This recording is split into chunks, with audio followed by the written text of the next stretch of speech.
The Triad region remains one of North Carolina's most attractive housing markets, offering a perfect blend of affordability, quality of life, and economic opportunity. As you consider purchasing a home in 2025, the Sharp Mortgage Team is ready to help.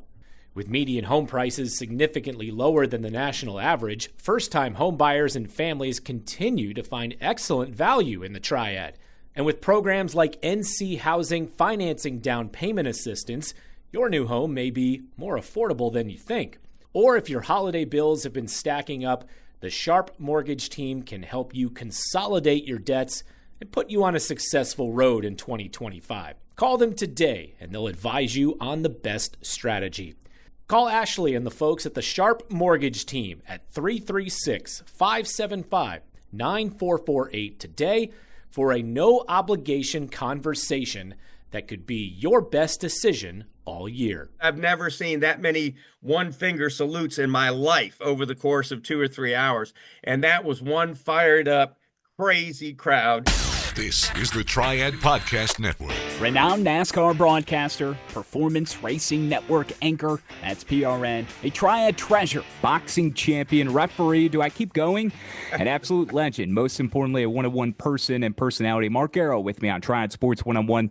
I'm Kyle Schassburger. Mark, I hate to admit it, but I haven't seen you since before COVID hit us, and truthfully, it may have been before I was even full-time at Learfield. How the hell are you?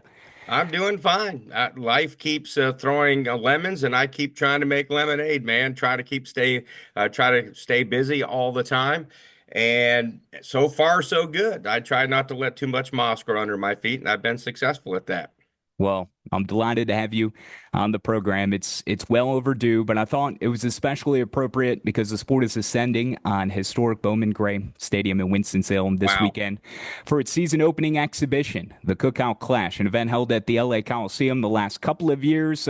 We'll allow some time to discuss the significance of this titanic event, its format at the end of our time here. But I'm a storyteller, Mark, okay? You know this. I'm here to tell you stories and help you provide the audience with your background because you are the ultimate storyteller. So your career, chronicling it, how it is that you became such a legendary mouthpiece for motor racing and in my own mind. Let's make sure that everybody understands that I'm a legend in my own mind, all right? Yeah, and almost famous, right? Incredibly versatile. Almost semi-famous. Almost semi-famous. Almost semi-famous. Accomplished human being, for sure. Vermont boxer, unaware of his skill for radio, only to be discovered by a local station owner after a post-fight interview. Okay, so all the ancillary items are on the table, right? Let's start with your introduction to racing as an infant. Your pop's Tommy. He was a prize fighter, but also a flagger, not because he knew or loved the lapping roar of the engines, but because the $75 a night helped support his family. Absolutely. My dad was trained by the same people that trained Rocky Marciano, but we lived in this little town of Claremont, New Hampshire that had a local racetrack. And my dad was kind of the ultimate Rocky story. He cut meat during the day, and he did that for $40 a week, 40 hours for $40. And this was, of course, back in late 50s, early 60s. And one day, the local track owner came in and asked him to be the flagman at the racetrack. And my dad said, "Why in the world?" He goes, "I've never been to a race in my entire life. And quite frankly, I think it's a dog chasing its tail. That's all it was to me." And the promoter simply said, "How much do you make a week?" He goes, $40. He goes, "I'll pay you $75 a night." We were living in a single wide trailer out in the middle of nowhere, ironically, about 3 miles as the crow flies from the racetrack. And literally we could walk there if we had to. But I was 1 year old when my dad did that. And then he offered my mom $25 to score the race, meaning keep track of the cars as they cross the finish line, making sure, who finishes first, who finishes 10th, that kind of thing. And so they would simply, at the start of the night, put me in a truck right near the entrance of turn 4, where the cars came out of the pits down into the racetrack. And that, of course, was the closest position to the scoring tower and the flag stand where my mom and dad were. And they just simply put me in who's ever truck there, put me in the back seat. And a lot of the time when they would come at the end of the night, can you imagine leaving your kid like that? But at the end of the night, they got away with it because everybody feared my dad, right? You know, you just didn't want to cross this guy. And so they put me in the truck. And if all of a sudden I was whining, I needed to be fed, I had to be changed, and it was convenient for those people to do it, they would do it. But if they were going out for a heat race or the feature, they would pass me on to the next truck or the next truck. And so some nights they'd come and I'd be in the same truck. And some nights I'd be three-quarters of the way on the other side of the garage area at this racetrack in somebody else's truck, perfectly fine, just hanging out, you know, sucking on a bottle or whatever was going on there. And that's literally my introduction to racing came when I was 1 year old. So I've been around it 65 years of my life. So there was little Mark taking in all the And chaos. and, and here's the really cool thing about it. These guys could not figure out the same guy was flagging the race as they'd read in the paper. Tom Garrow wins by knockout, Madison Square Garden. Tom Garrow wins, Boston Garden, you know, all this kind of stuff. My mom used to laugh as I grew up. She'd go, it took them 2 or 3 years to like put that together because they would challenge him and he would absolutely, and his only rules when he started flagging, the owner of the racetrack and the promoter of the racetrack, my dad didn't even, he said, well, I'm figuring green means go and red means stop on the flags. After that, he didn't know anything about it, right? And so the owner said, look, I'm going to put a radio on your head and I'm going to tell you, you know, what flag to use until you get used to it. He said, but if a driver puts his hands on that flag stand, he said, you jump down there and you beat him down in front of God and country until they all figure it out. After the race, somebody comes up and starts sticking a finger in my chest. He said, you put them out right there and then, no questions asked until they figure out there's a new sheriff in town. And my mom said for 6 months, all he did was beat up race drivers. And my dad was like maybe 5'7". He was a middleweight. He wasn't a heavyweight. And yet he absolutely would take 6'5", 300-pound guys and chop them down like he was chopping a tree, and was, you know, absolutely, after a while they figured out we need to leave this guy alone and follow the rules. And I remember one time people never understood the rule in that, and NASCAR has this rule to this day. You can't pass to the left on a green flag. You cannot pass to the left. And people go like, why is that? Well, it used to be flagmen used to be standing there. They were standing on the inside of the racetrack and they'd start the race from the inside. And then they'd go across the track and get back in the flag stand. So if you passed on the left, you ran the flagman over, right? So one day, some guy out of instinct, things kind of jammed up in front of him. He turns left and he hits my dad, sends him flying. It turns out that my dad's ankle was broke, but he red flagged the race, had the assistant flagman bring him the black flag. He gets up, he limps over to the guy that hit him, the car, grabs the guy, pulls him out of the car, smacks him, puts the black flag over this now prone body on the racetrack, and then let the ambulance take him to the hospital for a broken ankle. So, you know, some of the stuff that went on back then was pretty cool to watch. Well, you had free mill, run of the mill at the New England racetrack for sure while all this was going on. Your dad, Tommy, Vermont Golden Glove champion, New England professional welterweight champion, all Marine Corps boxing champion as well. Your mom's up there keeping score and you're running around the racetrack. Your dad was a tough dude. He epitomizes toughness, as you just said. Even on a broke ankle, he would get the job done. If you call him a former Marine or ex-Marine, which I did once, he put me on my back so fast, make your head spin. So I have learned, once a Marine, always a Marine. And when I told that story to General Pace of the Marine Corps, who was the head of the Joint Chiefs of Staff, it came to the racetrack, he started laughing so hard that he called to his assistant, came over and gave me a special coin. He goes, because he said, now I have the ultimate story about trying to explain to people, once a Marine, always a Marine. Well, and he thought you were soft too, right? He called me Mary, and he called me all kinds of things that we no longer can say, being politically correct as we are these days. But no, when I was boxing and training, him and I would get in the ring and go after each other, and the whole time, you know, come on, Mary, you got to be able to hit harder than that, Mary. Come on, Mary. You know, I mean, so yeah, he would goad the best out of me.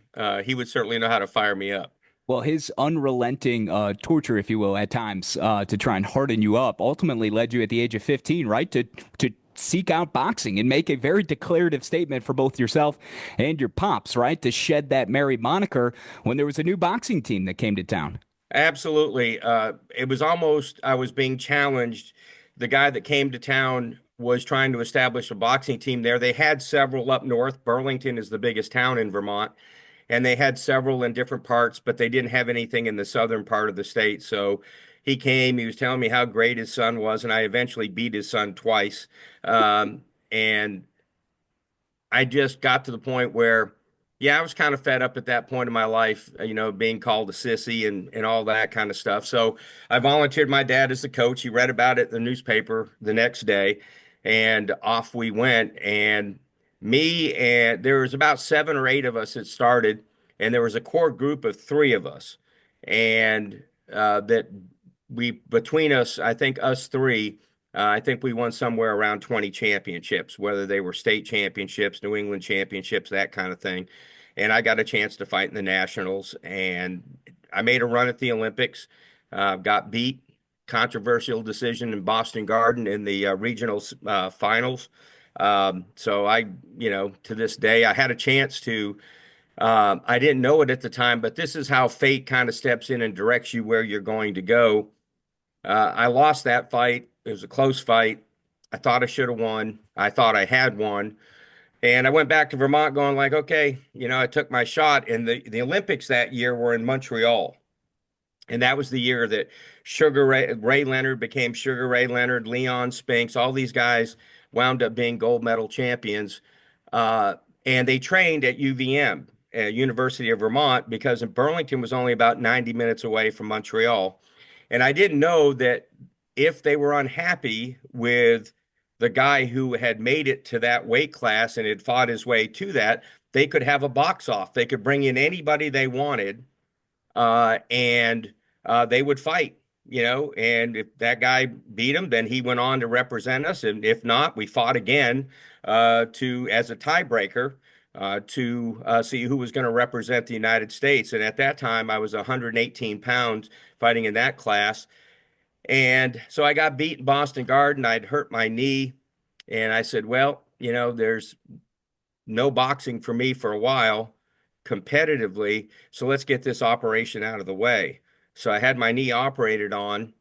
And about 3 weeks after I had that happen, and I'm in a cast from my ankle all the way up to my hip, I got a call from the U.S. Olympic Committee asking me if I'd like to box off in the 118-pound class. And they thought it was kind of cool. Could have been a little Rocky kind of story, a little guy from Vermont. We're training in Vermont, so let him have a shot at it. And the guy was, I believe, a sergeant out of Fort Bragg, North Carolina. He eventually won the bronze medal. He got kind of overshadowed because the United States won 6 golds that year with Sugar Ray leading the way.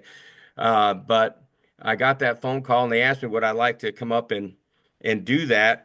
And I just looked down at my right leg and I go like, can you believe it? Can you believe it? And so that was one of those weird things that happened. They invited me to the box office, however, and let me come up there, and I got to meet Howard Cosell and George Foreman, and Cosell George Foreman dwarfed him, made him look like a midget. It was kind of crazy, but it's just timing in life. So I had a successful career of boxing. I think I was 48-4, something like that. Eventually, it was my overall record. But it's the greatest life lesson I ever had. I have a college degree, and I have other things in my background that help me throughout life. But the best lessons I ever had, and the ones that have served me the most, are the ones I learned inside that ring, when it's you and you alone. No timeout. Hey, we're gonna get it. Things aren't going well here. Timeout. Let's go back and figure out the next play. That doesn't happen. Nobody's coming to the rescue. Nobody's going to pick you up when you get knocked down. And that's life. That's life in a nutshell right there. So the best training for life happened then, even though my student advisor, my English teacher, called me a knuckle dragger and Cro-Magnon man through the 4 years I went to college. It was still the best training for my life, not my broadcasting career, but the training for my life, because we all take hits. We sometimes all feel alone in the battle. And sometimes the only people that are going to help us get off the mat are looking us in the mirror. It's time to get serious about your financial future. It's never too early, but it could be too late to get started. And that's oftentimes the hardest part, getting started. How much do I save? Where do I invest? Do I save for college or retirement? How much for each? And who do I talk to about it all? Okay, we'll keep things simple for now and help you answer the last one. We recommend you begin with a local financial advisor. And that's Jennifer Johnson of Three Magnolias Financial Advisors. She'll sit down with you for a complimentary introductory consultation and go over all of your questions. Get started on the path to achieving your financial goals. Visit 3magnoliasfinancialadvisors.com or call 336-701-1600. Get comfortable with your financial future. Three Magnolias Financial Advisors. Retirement, financial planning, and investments. Securities offered through Private Client Services. Member FINRA SIPC. Investment advisory services offered through Three Magnolias Financial Advisors. Three Magnolias Financial Advisors and Private Client Services are not affiliated. Private Client Services is under separate ownership from any other named entity. That's poetic, Mark. And I feel like you have my notes, because I was going to ask, how would you say boxing prepared you for a life that would become for Mark Garrow? But there you go. You just gave it to me. You had the National Golden Gloves bout in 75 that you mentioned. 5 Golden Glove titles I have by my count in all. New England Golden Glove title and AAU belt. Well, have you seen the movie The Boxer? Mark Bits Wahlberg. and not start to finish, bits and pieces. Right. Well, the character that Christian Bale plays. Yes. I have pictures of me and him in the ring together, Lowell, Massachusetts, as New England Golden Glove champions. I trained at the same gym that looked all nasty in the movie. Well, guess what? They cleaned it up. It was 10 times nastier than that, the West End gym in Lowell, Massachusetts. So that movie, everybody in that movie I knew because I had trained with them in Lowell, Massachusetts. Okay, I have homework. I'm going to get home late tonight because Duke is an 8:30 tip, so I might have to wait until tomorrow. But I will watch that start to finish, okay? All right, there you go. Thank you for that. How about, through all your bobbing, weaving, and jabbing and learning about yourself more than anything in the ring, who was it that inflicted the most pain on you in the ring? Have you kept your receipts? Do you remember who it was that dealt you maybe the most punishing blows or the worst defeats? Well, the one punch that I'll always remember is I had won the New England Golden Gloves in 75 and was down there in 76. I moved up a weight class. I had never fought a left-handed fighter before. And you have to understand, when I was 15 years old, the first time I boxed in the Golden Gloves, they lied about my age. You had to be 16. So my dad said, "Look, we're going to lie about your age. You're going to go in the first year. You're going to get your butt kicked, but it'll be great experience." So what do? I win the state championship. I go to Lowell, Massachusetts with 6 fights. I'm fighting. The first guy I fought had like 110, right? And my dad's going like, "Hey, we'll go down there to Lowell. You'll get your butt kicked. It'll be great experience," right? I win the semifinals. I win the finals. Now they're putting me on a plane, heading me for Knoxville, Tennessee. I have a total of 9 fights. And I'm fighting against guys with hundreds, right? It'll be good experience. You'll get your butt kicked, but it'll be a good experience. And that's how it all kind of started. I come back the next year for the New Englands, and I'm fighting this left-handed fighter. And we weren't 10 seconds into the fight, not even 10 seconds into the fight. And he makes a feint, and I do what I normally do, fake this way, and I jump away from the right hand. You jump away from their power, right? You just kind of slide away from that. And what I was doing was sliding right into his left hand, right?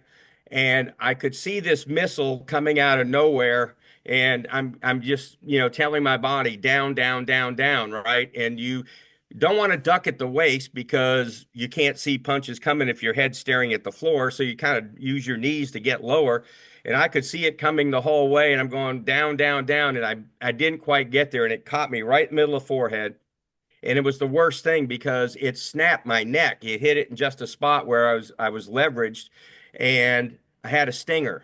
And I couldn't feel my left shoulder, my whole anything for like 2 rounds. My dad's going ballistic, right?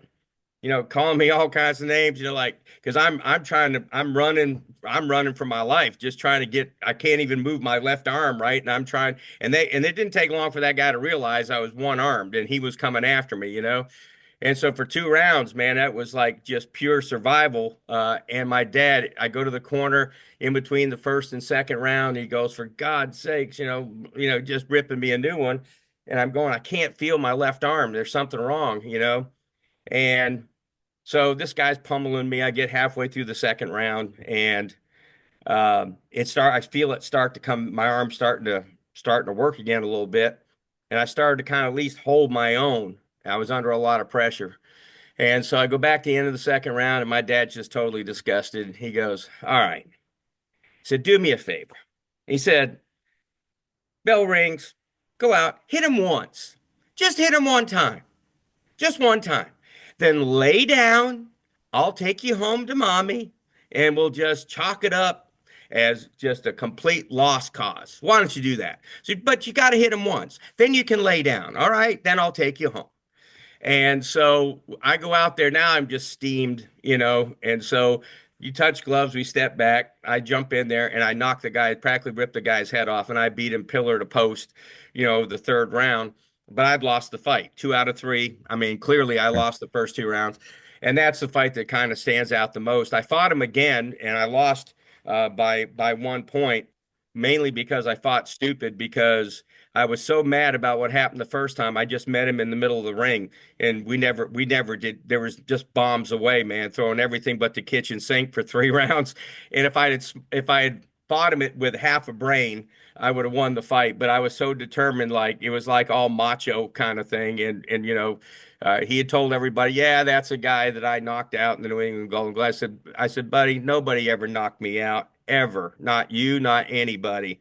And I was just fired up, and we were in Boston Garden, man. We had the crowd on its feet going crazy, because I mean, all we did was stand there, no jabs, no anything, just right hands, left hooks, bombs away for 3 rounds, and I lost that fight by a point. That was one of those ones that if I'd fought smarter, I would have won, and it could have gone either way at that point. So but those are the 2 fights that stand out the most. Other than when I went to the Nationals, I fought a guy named Rudy Ramirez from Las Vegas, beat the living fire out of him, lost the fight, and the judges in my ring were fired afterwards for decisions that were really bad that night. 3 or 4 other times they did the same thing to 3 or 4 other fighters, but with single elimination, we all had to go home, which is why, when I referee volleyball now, I've gone to great pains to continue my education to get better and better. I want the better team to win, because they're the better team. I don't ever want to be an official of anything.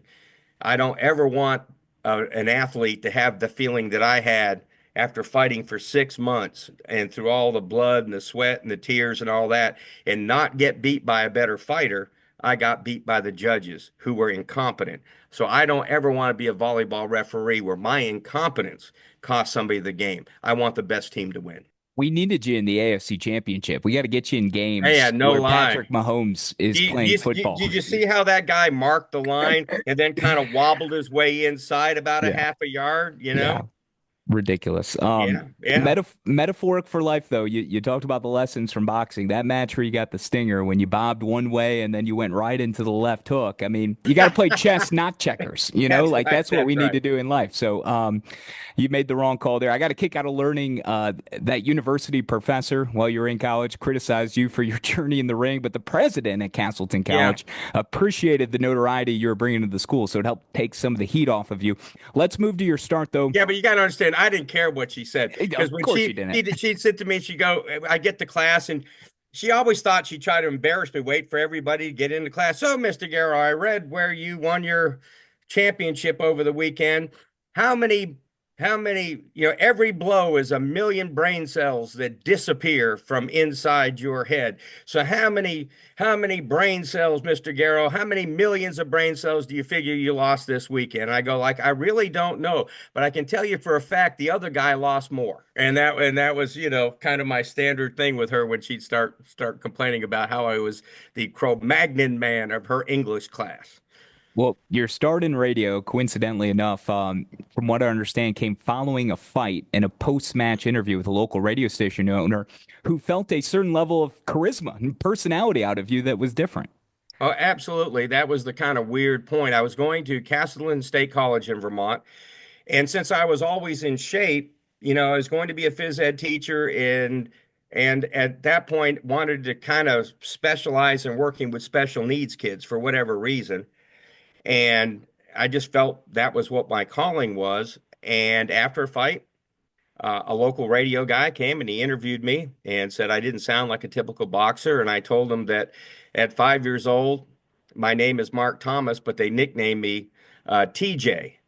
And he goes, well, if you're Mark Thomas, how do you get to TJ? I said, that was Thunderjaw because I never stopped talking. I said, I've always been able to talk. And so he asked me to come over to the radio station. I was pumping gas and training and going to school at that time. And I thought, yeah, instead of pumping gas at 30 below zero, I could be in a nice cushy studio. And I thought radio was easy. So I went over there and they said, how about reading the weather forecast? And I'm sweating bullets, just getting ready to do this weather forecast. But I wound up getting a job there. The sports guy there turned out to be a 20-time Vermont Broadcaster of the Year. We're still friends to this day, named Jack Healy.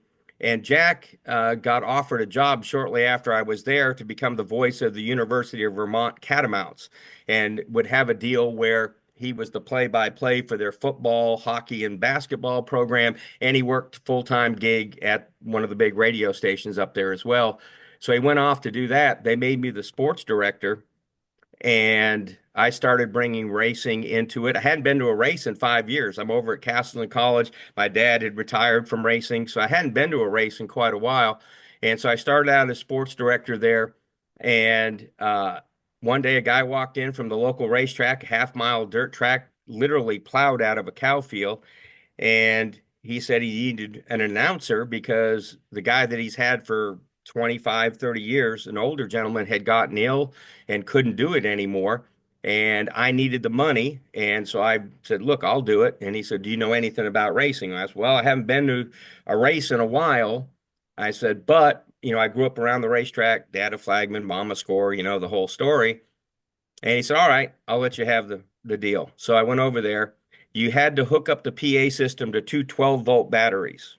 They charged them all week, and then you clamped onto these two 12-volt batteries. And it always seemed to quit right in the middle of the feature race. At the end of the night, you'd run out of battery power. But nonetheless, out of that, I was going to Castleton State. One of my professors and I were talking one day, and I said, I read about something called Motor Racing Network. Never heard of it. And they do play-by-play on the radio of NASCAR races. I go, really? And so I went and listened to one of their announcers who happened to work in Keene, New Hampshire, about an hour from where I lived. And again, being a cocky 20, 21-year-old and having more confidence in my ability than ability to back it up, I thought, well, if I can't do that, I quit. So I sent him an audition tape. And the bottom line to it all is, from the time that I sent that audition tape, sat down at lunch with this professor at his house and wrote out this, letter, got the right, all the right verbiage in the letter to Motor Racing Network. I had climbed into the grandstands at this dirt track with a little Radio Shack recorder and this little plastic microphone that they used to give you for that recorder, and did a tape, sent it to him. And the bottom line to it all is 3.5 years after starting that, I'm in a tower at Daytona doing the Daytona 500 and looking like, how in the world did a redneck from Vermont get here this quick? So it was kind of an interesting travel. There's a lot that went on between that, Sure. but it was just kind of weird how it all worked out. Like, yeah, do you want to do it? Yeah, I'll come to the radio station. And again, never looked at it as a career. And then, hey, you want to come over here to the racetrack? Yeah, I need the money. I'll do that. And it leads to all this. Well, that track where you were getting live reps initially, I think was called Devil's Bowl Speedway. Devil's Bowl Speedway. I love the name of that. Yeah. It's incredible. So you were one of five to interview, got the job, hired to cover NASCAR's Well, that's Stafford Motor Speedway, that deal. So I went from Devil's Bowl over to Claremont Speedway, right? Which is the track that I grew up at. They needed a promoter, and so at 20 years old, I become a short track promoter. And they had two of the most successful years in the track's history. And it was really kind of cool what I did there. I really built something kind of neat there. But in that process, somebody heard me there, and all of a sudden, almost the same scenario. Stafford is like the Daytona of NASCAR as far as New England. It is the diamond in the rough of all the racetracks up there. And their announcer, after 30 years, got ill midway through the season. So they sent out feelers for auditions. And somebody from Motor Racing Network took the cassette tape that I had sent them a year or so before that, sent it up to Stafford, and they made me one of the 5 guys that would audition for that job. So, Wow, what a stroke of, hey, right time, right place, right person picks up the again, if tape, it's puts going to you. happen, it's going to happen. You just got to keep digging until it happens. Gotta catch it. It takes a break though. It takes a break, and Oh, you found it. 100%. You found it. You covered opening weekend, the annual season opening speed weeks in Daytona, and then eventually. And I would appreciate as much as you're able to share. Eventually, you lay down roots in NC, and you've been here seemingly forever, over 40 years. But it was never easy, right? There were certain hurdles from NRN to PRN to being without a job to trying to find a place to live. All of these things ultimately helped shape and refine and callous you into the semi-almost famous person that you have become today. You're going to get it right, almost Semi-famous. You'll get it before the end of this podcast. Yes. You'll get it. And the bottom line is this: I went to NASCAR. Again, you're looking for a break. The same guy that hired me at Stafford ends up taking a job in Daytona, right? They have an opening. Hey, how about coming down? When I first went to Daytona, I gave up a full-time job at this radio station in Vermont, the sports director's job and all that, for 5 weeks. I had to pay my way down. I got paid $100 a week. And they took care of my hotel, but I had to take care of my food. I had to go home unemployed. I mean, I risked everything to get that job in Daytona. Went back that whole year. I moved furniture. I mowed lawns. I cleaned out septic tanks and porta john, whatever I had to do to survive to get to February of the following year, because they gave me 8 weeks for $125 at that point. At the end of the 8 weeks, they felt like, you know what, this guy has paid a heck of a price to do this. And they found me a job as the PR director at Dover, Delaware.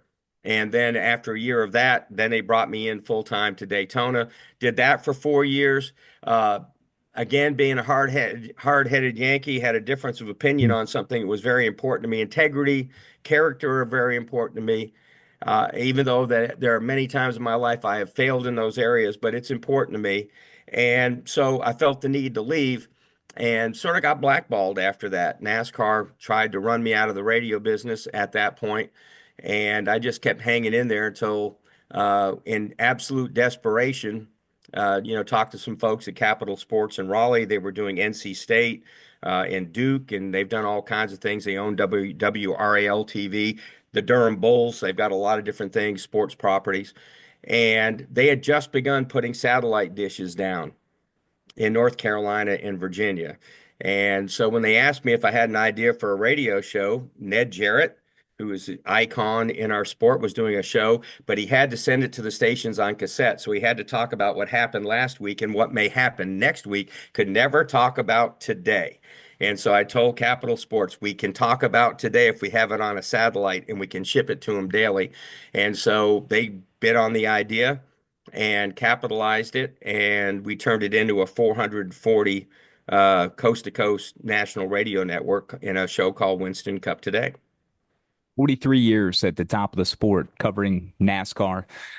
3 million miles of travel. You had said to me before we hit record, 10,000 daily shows, so many National Motorsports Press Association awards, handful of Broadcaster of the Year awards, numerous other honors. This medium has changed so much. You're the right man to ask here. How would you measure the evolution of radio and how much your job has changed from the moment it started? It's absolutely incredible. I think the one thing we left out is that along the way, I've been told that I have a face for radio because I've worked for every television network there is, ESPN, TBS, all of TNN. I've had a chance to do a lot of that stuff as well, but I was told after a while, you have a face for radio. And when I started, I keep using this term, when I get ready to record something, okay, I'm going to, cut the tape. And people are going like, huh? And literally, once upon a time, you'd have I don't even know if people even know what I'm talking about. You have a reel to reel. You'd have these two big reels and this tape wound around it. And you would, if you wanted to make an edit, you had a little block and you'd put the tape down. You'd cut a 45-degree angle here. Then you go move the tape to where you wanted to cut. And you had this little wax pencil that would mark the places you wanted to edit. And then you'd do that and you'd put those two together and you work out this little white tape and you'd put it down and then you'd go on to the next edit. It might take you 3 hours to edit a 3-hour show. Now you can do that in probably 10 or 15 minutes. It is so cool how you can digitally edit. There are times when I do it now in the Adobe editing system that I have, program that I have. And I think back when I started and how that we edit and produce programs now is just absolutely blows my mind. And the clarity and all the different things, all these things that I remember driving me crazy, the hisses and all the different things behind the tape that it just drove me to madness. All that stuff is gone. And, we live in a social media world and I kind of fight against it, I guess, a little bit. I'm towards the end of it, so I don't really feel the need to, jump in both feet. I continually ask people like, why are 11,000 people following me on Twitter?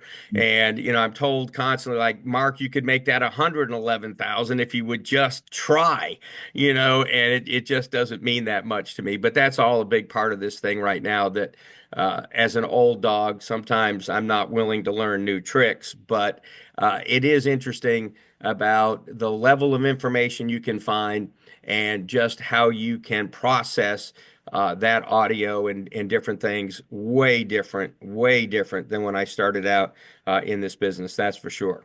Well, on Twitter, on X, at Guru Garrow is where you can follow the mouth of motorsports. Herculean man in his own right. You can see the Garage Pass shows, his daily shows. He's got those linked. There is activity on Twitter. That daily show from PRM, he's been pumping out. How many shows of just Garage Pass alone? I mean, they're numbered. I think it's like over 2,000 or Oh, more. no, it's got to be more than that. But I don't. 20,000? I might be missing a zero. I don't. I honestly, it gets to the point where it's almost, it's a 7-day-a-week thing because you do the shows Monday through Friday, but you're gathering and editing tape Saturday and Sunday. And so it's just an, constant everyday kind of thing. And even I am kind of surprised. You put your nose down and you just get today done and you get up and you try to figure out the best show for tomorrow. Then you wake up and try to do the best show for the next day. And then even when I started adding it up and I went like, oh my goodness, 10,000 plus radio shows. And that's not counting all the talk shows that I've done and all the other stuff. And I don't know whether to laugh or cry when I think about the number of daily radio shows because it's such an all-encompassing thing that kind of consumes you. If I always tell people, bad radio's easy. You just turn on the mic and do whatever you want and let it go. But if you really care about it, whether you're doing a 4-minute show or you're doing a 1-hour show or a 30-minute show, you got to do your homework. You got to put some thought into it. And it's never as easy as it sounds. And it's like any professional sport, right? You see a guy hitting a baseball or driving a race car and you go, boy, they make that look easy. Yeah, you didn't see the thousands of hours of sitting in a batting cage and trying to perfect your swing or the thousands of laps this guy has driven trying to perfect his craft. And the same thing goes for anybody in this business as well. Well, Garage Pass, which you anchor, you can also find on the website, goprn.com. Life is full of celebrations, birthdays, holidays, life milestones, and so much more. And who has been helping generations of families celebrate these events? Our friends at Dewey's Bakery.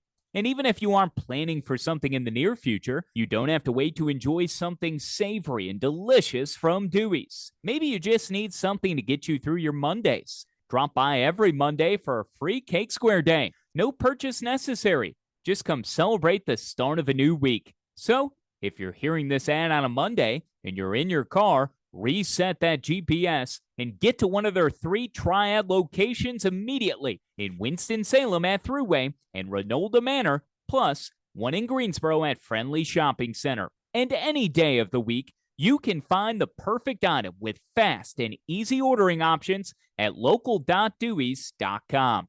Plus, Dewey's does so much to help celebrate our community.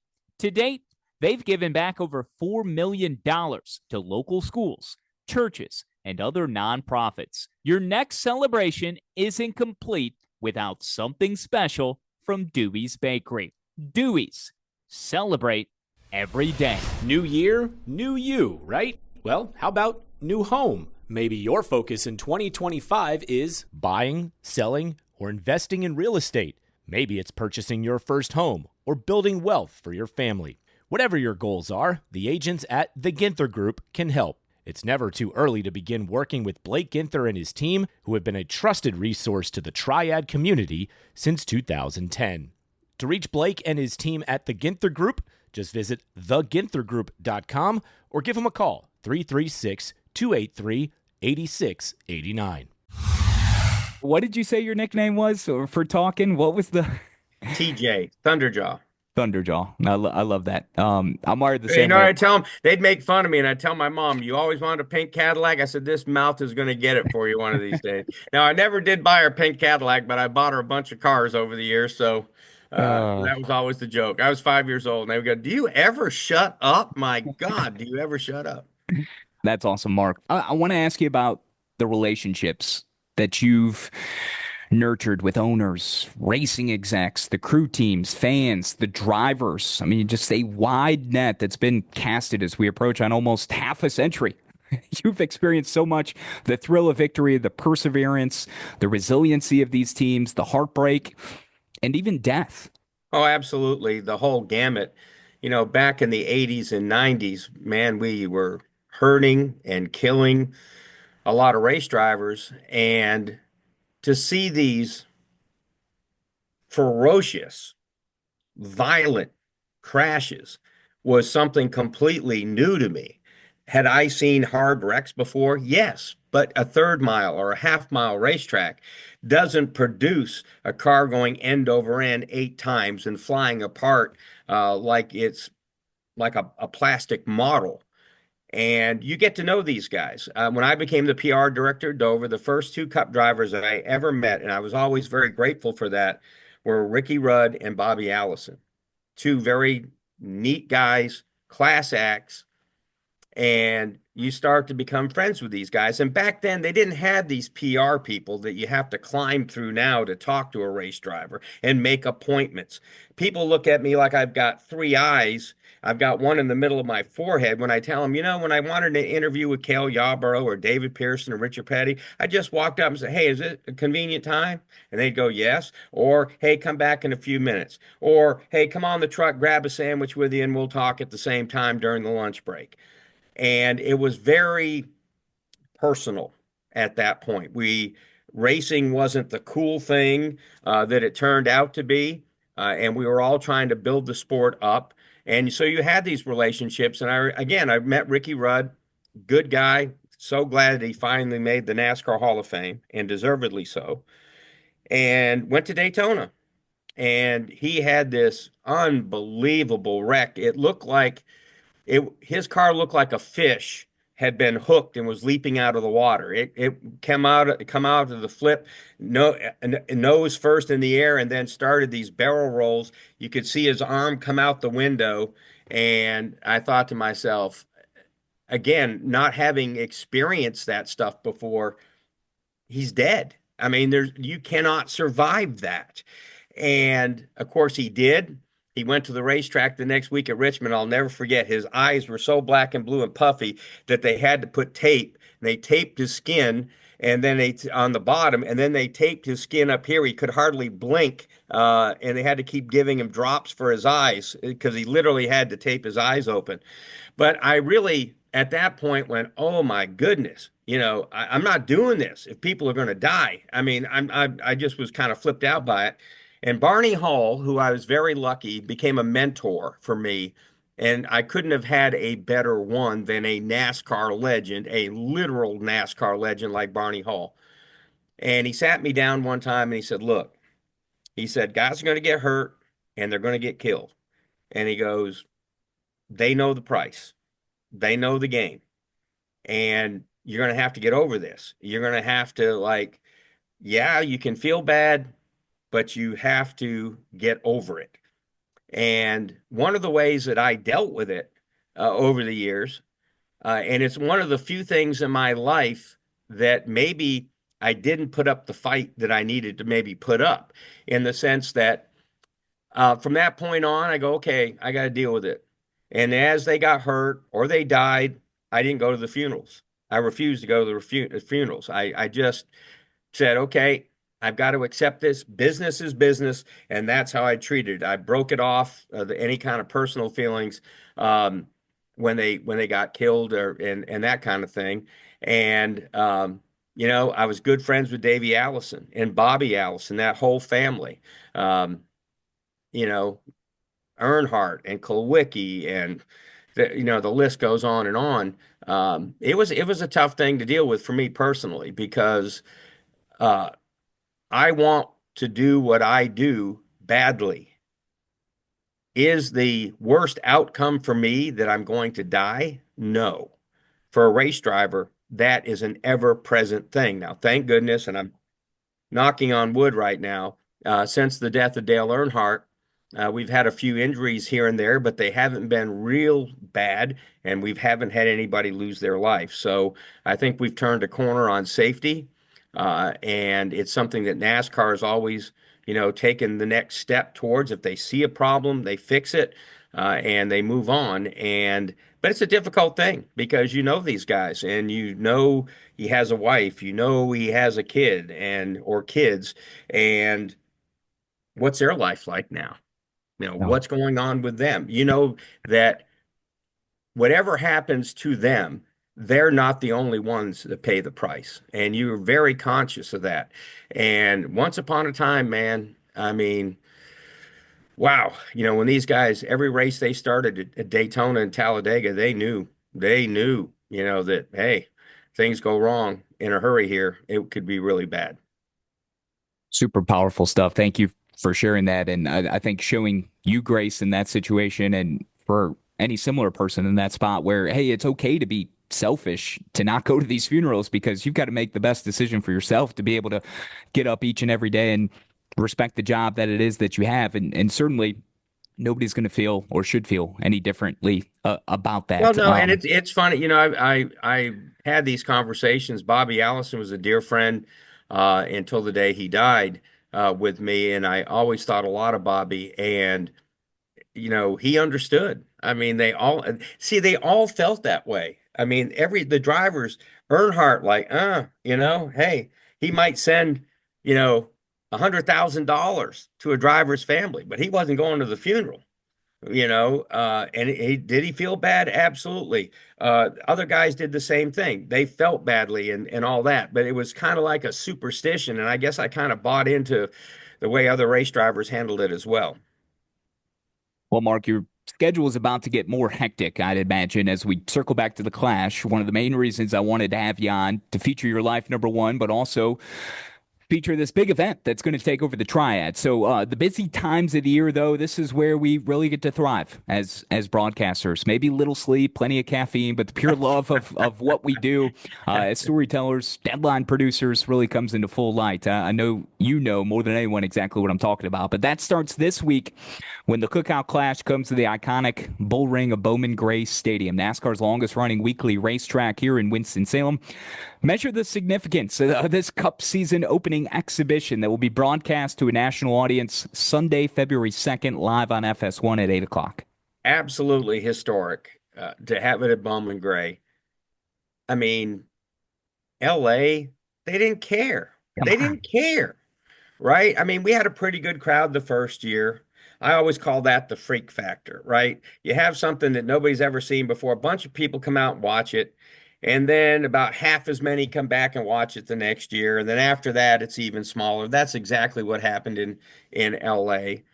And I know I'm probably not supposed to say that, but that's just is what it is. So to come to Winston-Salem, to Bowman Gray Stadium, that has such a deep connection to NASCAR in so many different ways. I mean, Bill France Jr., the man that ran NASCAR and did such a great job leading it with an iron fist. He met his wife. She was a former Miss Bowman Gray. I mean, so not only did they race there, but it has so many other deep connections. Richard Childress sold popcorn and peanuts and programs in the grandstands at Bowman Gray Stadium. I think everybody kind of knows Richard Childress has kind of done a thing or two in racing since then, right? So you have just this gigantic history behind it. And I remember David Hoots, who used to be the Winston Cup director, throw the yellow flag, throw the green flag during the race, all that kind of thing. We were playing wanted to go play racquetball one day, and I told him I had just moved to Winston-Salem area, and I had never been to Bowman Gray Stadium. And so we were heading to Winston-Salem to go to a Y or something to find a racquetball court. And he drives up to this gate, gets out, unpadlocks it, and we drive through. And next thing you know, we're driving past this building, and now we're on to the running track and what I thought was a running track. I'm going, there's the football field, and obviously this used to be a running track and field kind of thing. And he goes, "We're in Bowman Gray Stadium." I go, "Get out!" And he had this big Ford Explorer, right? Two of those side by side left about, I don't know, 2 foot to the left and 2 foot to the right on the racetrack. It was that small. I go like, "Get out." They did not race Hudson Hornets, those big boats on this racetrack. No way. And he went, "Way." And so that was my introduction to Bowman Gray, going like, I don't believe this. I don't believe this.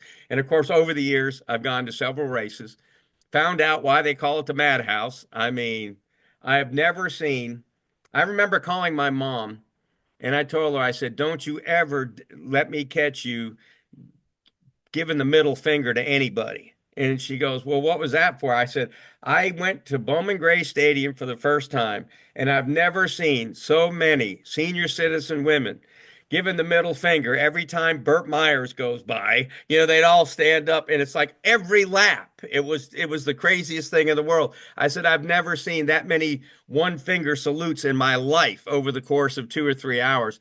And that was one fired up, crazy crowd. And I told people after that I really understood now what went on in the Roman Colosseum, because that's what it was. It wasn't a race. This is a battle of survival. And this was an all out, gladiator, kind of thing. This had nothing to do with racing. This had absolutely nothing to do with racing. This was bare knuckle brawling with 4 tires and an engine. And I absolutely had a blast watching the whole thing. And it was certainly a new experience. And so I think the drivers are going to be really shocked, and I don't think surprised. But even as they measure what they think is going to happen at Bowman Gray Stadium, they know the crowd's going to be passionate. But I think they're going to be shocked that passion level is even higher than they can possibly imagine. Ryan Blaney has raced there. He won a Bandolero race there as a little kid years ago. And he said he'll never forget little kids giving him the finger going down. He's going down the straightaway, and little kids are jumping up, giving him the finger and all that kind of stuff. And he said he couldn't believe how passionate they were. And you have some drivers like Daniel Suarez, I think Austin Cindric, they have run a K&N race there. And that's the one thing, Suarez was joking about. He too had never seen that many middle fingers at a racetrack ever in his entire life. And so the passion of the crowd is going to be so neat at Bowman Gray. And I'm kind of making fun of the middle fingers and all that, but I am applauding these people for their passion. I would be unbelievably overjoyed if I went to the racetrack every day, go to Daytona, go to Atlanta, go to Circuit of the Americas in Austin, Texas, Bristol, and every one of the races, those fans were as passionate as the fans at Bowman Gray. I mean, it is absolutely iconic that way.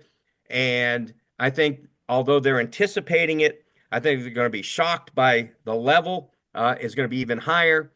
And what a difference it's going to be from Los Angeles, where it's like, yeah, whatever. Hey, we've got, rapper this and rapper that out there, and we got the mariachi bands, and and everybody's going like, yeah, good job, yeah, nice race, hey, good job. We may or may not see you next year, right? They sold these tickets out in about 2 hours, right? Anybody who's able to buy a parking pass, gold. I mean, they could go on the internet and get whatever they want for it. And I think that this is going to be a very passionate way to start the season. I'm not sure, to be totally honest, what kind of race we'll see, because these next gen cars are boats, almost like a Hudson Hornet to go out there on the racetrack. So I'm not quite sure what's going to happen there, but I do know this, that they have 23 drivers that are going to make the final, right? You got 4 heat races, 5 guys get in, then you have a last chance, 2 more get in, then 1 more guy who's the highest in the point standings from last season who didn't qualify, he gets in. 23 guys. You're going to want to be one of those 23. Who's ever getting knocked out of that, believe me, they are going to be very upset. And if you told them, I said, look, you're going to make the main event, but you're going to finish last. Okay, I'm good with that, right? They just want to be in the show. And what I think is so fascinating about it, the one thing I'd love to see, you have Tim Brown and Burt Myers, the 2 winningest modified drivers. Between them, I think there's 20 championships and almost 200 modified wins. Would it not be cool for these 2 guys to make the final 23? That's what I'm kind of hoping for. And that means if they make the final 23, 2 names, quote, name drivers, bye-bye, you're not going to make it. And that will be a story right there. Incredible breakdown. I appreciate you giving us such an intensive overview, because the unique enthusiasm of the folks who are going to be there at Bowman Gray is going to be unprecedented for the event that is going to be there on Sunday night. Certainly you see it every week during the summer, but for this high level of a race and exhibition, albeit, but through all the qualifying, the heats, throughout the whole weekend, then the 8 o'clock main event, 23 drivers only in these boats, as you characterize them. And the ticket, as I've learned, just over the last couple of days and preparing for our interview and, reaching out to my connections or sources. And I got a buddy of mine, Big Dave. He's a big fan of yours, Mark. Certainly when I was in local radio at WSJS, you filled in hosting for me. You still do things locally for radio in the area. Love to do it. It's in your blood. The Christian car guy. I yes. just filled in with him recently. So, yeah. Christian car guy. Certainly soft spot in your heart as well for the local church scene. But as I was talking to Big Dave, I'm like, bro, you got an extra ticket for me? And he's like, MFer, do you know what I had to go through to get this? I put a deposit in September for a pre-sale and then had to jump through every hoop and some to be able to actually obtain the tickets. I'm still trying to figure out parking. I'm like, dude, park here. Whatever. It's not my place. Here's my number one thing for people that have tickets.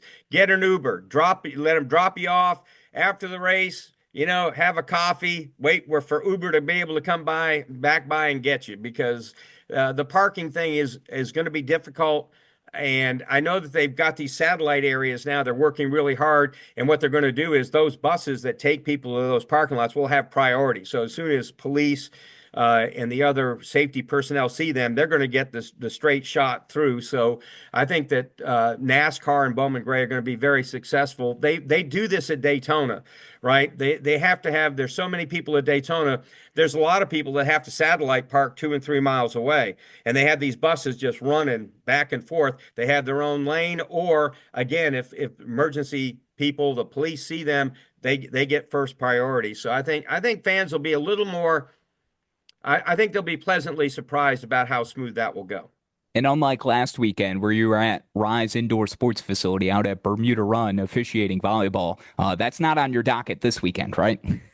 Well, actually, maybe a little refereeing also. Actually, I'll be in Charlotte on Friday night for the Queen City Classic, and then a little bit on Saturday morning, and then I'll hustle back to Winston-Salem to catch the rest of Saturday and then Sunday. So yeah, it's a little busy, little jam packed this weekend.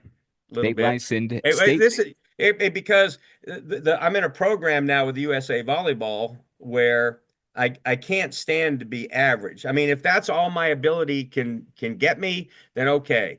But if I keep meeting these standards and I keep going up the ladder, so now I'm part of a 3-year program with USA Volleyball to elevate me to a regional and junior national official that can go to colleges and or national tournaments and things like that. Why? I have no idea. Just totally psychotic that I can't just be satisfied with, okay, you're good enough. Just call it quits, right? But no, I got to try to find out if I can be better than that. So we'll see what happens. Yeah, Maybe I can't, but I'm going to try. then you would lose your unicorn status, though. I guess, you know, All right, I've had people at games going, and I still announce basketball games for Union Grove Christian School, and it's always funny to have somebody come over to me and say, you know, you ought to try out radio, man. You got a great voice and a great presence and all that. I said, you know what? I might try that. I just might try that. That's incredible. My daughter goes to daycare on the other side of the interstate off Hickory Tree, so I'm in that area quite a bit. I want one more thing from you to leave us with. While you've been living this dream for some time now. What advice might you have for others running down? And certainly, if they haven't taken enough from this hour we spent together, but what advice might you have for others running down the same sort of success in their life, no matter what the profession or endeavor it is, trying to fulfill a dream? Well, again, I go back to something really, really simple. You know, my dad was always like, I don't care what you do. I don't care if you're a ditch digger, but you better be the best ditch digger you can be and not settle for good is good enough or I'm okay. If you're better than that, then be better than that. You know, keep challenging yourself to try to be the best person personally you can be and the best person professionally you can be. Never be satisfied with where you're at. Always keep trying to improve yourself. And as I tell people, you know, I'm not the greatest radio announcer in the world. I've never really considered myself the greatest broadcaster in the world. But I come prepared for a race. I put in hours and hours to get ready for that race. I come ready. I come prepared. I come ready to give 100%. And I try to do it like it's the last time I'll ever get to do it. Even my daily show, I treat like, okay, if this is the last show that I ever get to do, I walk out in the street and get run over by a truck. Is that the best you could do today? It better be. Right? Because you never know when that last show is going to come. And I think if we all go to work, you know, figuring this could be the last day and we're going to work really hard, then those days add up to weeks, months, years. And it also adds up, you know, where you're elevating yourself in that business or that profession. And more importantly, you can look in the mirror and say, you know what, I'm not cheating myself. I'm trying to do the best I can every day, trying to be the best person I can every day. And I think ultimately you're judged by the man in the mirror. You got to ask the question, am I being the best I can be? And if the answer is yes, and again, that doesn't mean you got to be the absolute best at what you do, but be the best at what you are and what you can do. And I think we'd all be in a better place.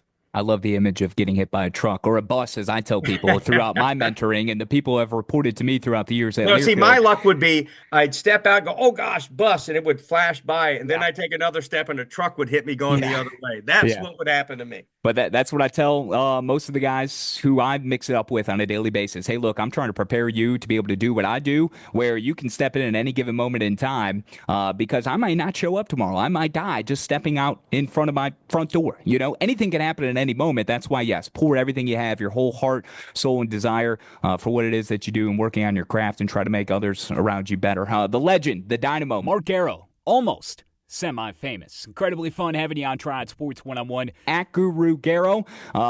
Guru because the expertise he gives in fantasy racing. He's handing out winners, as he says. All knowing, all seeing, and you can also follow me on Facebook. I let everybody join me on Facebook as well and just have a good time with everything. And I appreciate all the fans out there. I want to thank them for all their feedback, all their support for all these years, because you can't do that and you can't do what I do without having people passionate about the sport.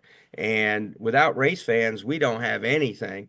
And deep at my core, going to the racetrack when I was 1 year old, at the very bottom of it all is a race fan.